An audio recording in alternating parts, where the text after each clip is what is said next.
Hi guys, good afternoon! Welcome back po dito sa Gandara Asoy Channel for Showbiz Update.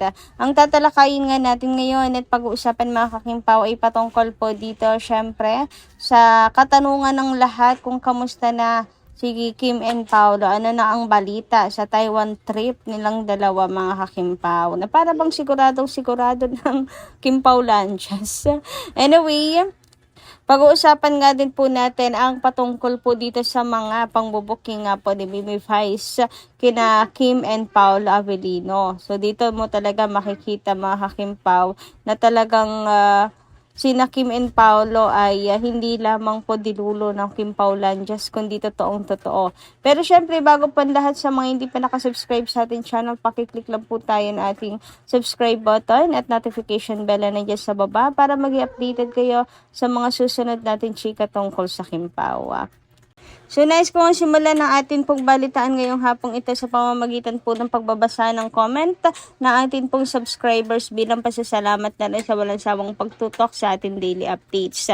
So ito na nga, ang commenters natin na napili ngayong hapong ito ay si Miss Annalyn Hiccup at Miss Rodelyn Compas. Shoutout po sa inyo both at magandarang hapon. Sabi nila rito, good evening Gandara. Ako na siguro yung isang fans na halos lahat ng event ni Kim, event ni Paolo, sinusundan ko bawat interview. Lahat ng nakadikit na kaibigan ni Kim, sinusundan ko. Kaya panatag ako sa Kimpaw. At yung ibang senior naman, hindi po lahat ng event ni Kim pwede pong sumama si Paolo. Magkakagulo po pag nakita nyo. Syempre po event po yon ni Paolo. Marami din po namang couples na artista, hindi nyo rin po naman nakikita ang mga partner nila eh. Bakit ba si Paolo lagi ang sinusundan natin? May negosyo si Paolo, sigurado naman updated yan si Paolo. Basta ako, Kim Pao forever. Sabi naman ni Miss Rodelyn dito, wow, thank you, Pao, sa pagmamahal mo kay Kim. Nako, super talaga. Alam nyo, super nagpapasalamat ako na tinatrato talaga po ng tama ni Paolo Avellino, si Chinita Princess, tulad na lamang nitong kanilang mga engranding date, romantic date sa ibang bansa mga kakimpaw, di ba? Nararanasan na ngayon ni Kimi ang pangarap ng lahat ng kababaihan talaga mga kakimpaw because of Paolo Avellino. Before kasi ang tagal pong nakatali ni Kimi pero never naman po niya ito naranasan doon sa kanila. Anyway, wala naman tayong time sa mga ex nitong si Chinita Princess. Ang pag-usapan nga natin ay ang comment ni Miss Annalyn Hiccup na hindi lahat ng oras talaga pwede pong makasama si Paolo 7th ni Kim and si Kim 7th ni Paolo. Bukod sa agaw atensyon, mga kakimpaw, mawawala talaga yung yung main reason ng event, mga kakipi. Syempre, meron po yung kontrata mga kakimpaw, hindi pwedeng sirain ng isa man lang po sa kanila. For example, yung hair fix mga kakimpaw. So, ang dami naghahanap kasi doon kay Paolo Avellino. Bakit hindi man lang niya sinamahan si Kimi? So, kapag sinamahan niya kasi si Kimi, tungkol na lang sa Kimpaw ang balita, mga kakimpaw, tungkol na lang sa kanilang dalawa, yung event. Hindi na si Hairfix na dapat yun ang pinag-uusapan kasi yun yung ini-endorso ni Kimi. Nag-gets niyo po ba?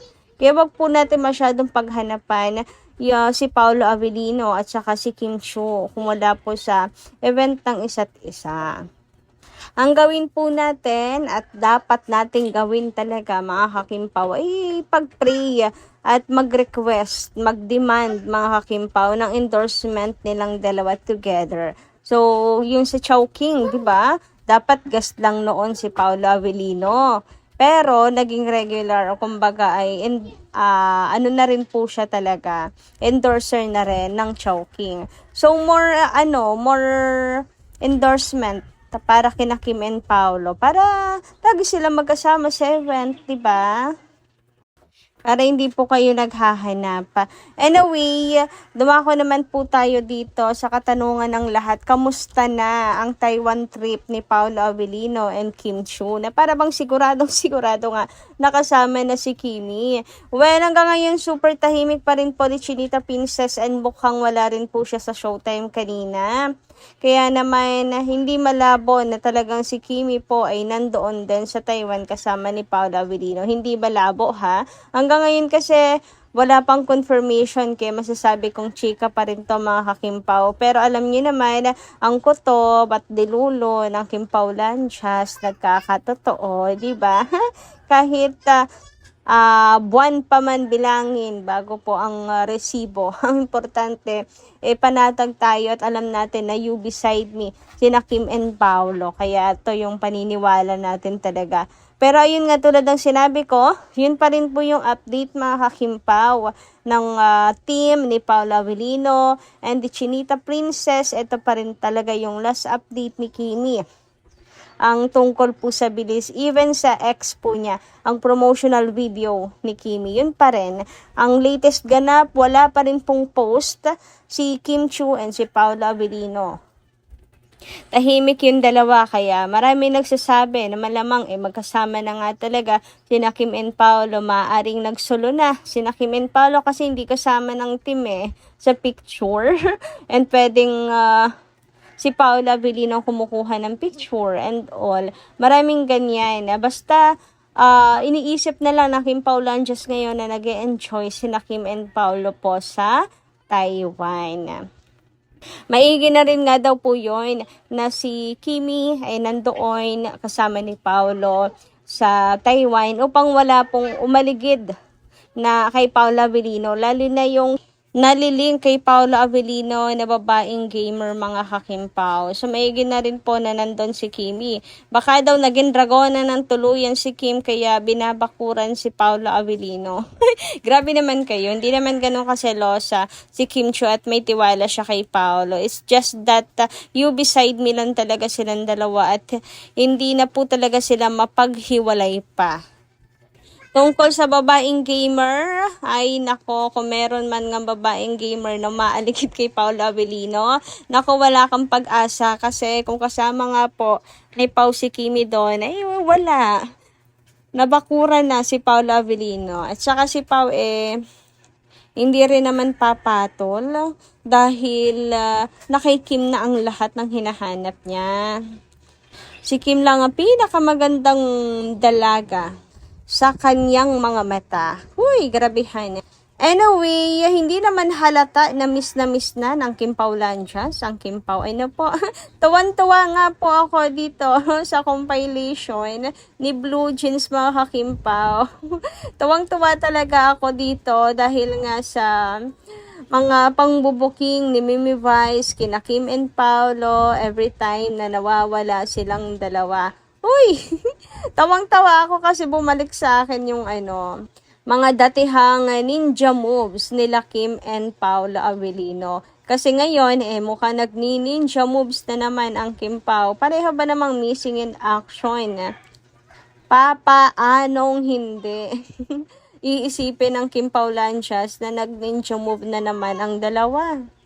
And itong post nga ni Blue Jeans ay a simple reminder sa atin pong lahat na talagang ang Kim Pao ay lagi pong magkasama yan. Lagi pong sabay umalis, sabay umuwi, sabay nagdi-disappear. Parang ngayon lang mga kakimpaw, di ba? Sa reminder to all of us na malaki yung chance na talagang magkasama sina Kim and Paolo ngayon. So wala pa man pong pruweba sa ngayon mga kakimpaw, ang importante tayo po ay naniniwala na talagang hindi nila nakaya na mawalay sa piling ng isa't isa, lalo na kung LDR, matagal-tagal mga kakipi. Yung sa France nga o diba? Biglang lipad din si Kimi sa Paris At saka, pwedeng isabay na rin ni Kimi doon yung ilang bagay na pwede pa niyang gawin. Tulad na lang ng photoshoot, tulad na lamang po ng pagpopromote ng kanyang business, mga kakimpaw, na usually pong ginagawa ni Chinita Princess or ni Kim Chiu.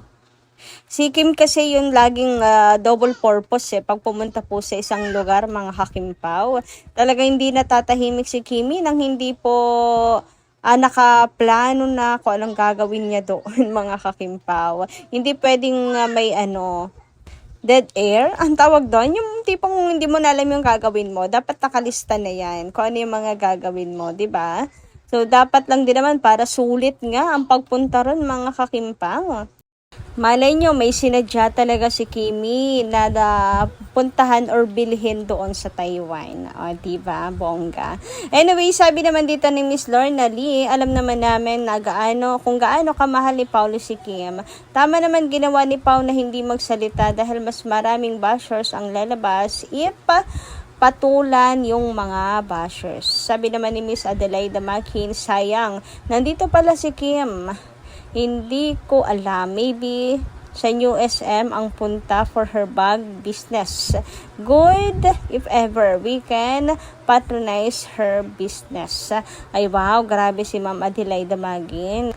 Mukhang mamamakyaw charot ng mga bags ni Chinita Princess. Anyway, thank you so much agad-agad. Ngayon pa lamang kung magtatayo nga ng pop-up store si Kimi sa Zamboanga. Anyway, about naman sa comment ni Miss Lorna Lee, totoo, talagang lalo magkakagulo, mas lalong pagpe-fiestahan at hindi po mamamatay ang issue. Baka lalong hindi pa po makatulong kay Chinita Princess kung magsasalita pa si Paula Avellino kasi baka magatungan lang mga kakimpaw at lalo pong umalab pa ang pangbabatikos kay Kim. O diba nung nanahimik si Paula Avellino, ang bilis din pong namatay ng issues pangbabatikos kay Kim. Anyway, sabi naman ni Ma'am Vivian Caraig, thanks God. That's fantastic. Kim can do any fantasy series or any kind. She's multi-talented.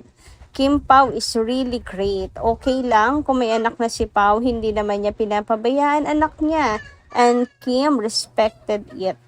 Now that Kim knows the Electric Spider-Man, alam ni Kim kasi gamer na yan, nahawaan ni Pao. Smart talaga si Kim, huwag kayong judgmental. Pwede po ba? Inner talents ni Kim yan. Kaya Kim, explore for more. Love you, boy. Thank you so much, Ma'am Vivian Caraigan. Tama po kayo. Nagiging gamer na rin nga itong si Chinita Princess. Okay lang din po yun para makapag-liwaliw naman si Kimi. Hindi puro trabaho lang ng trabaho. Anyway, hanggang dito lang po muna ang ating update. Maraming salamat guys sa inyo pong pakikinigan. Kita-kits po muli sa mga susunod natin chika. Maraming salamat. Ingat po palagi.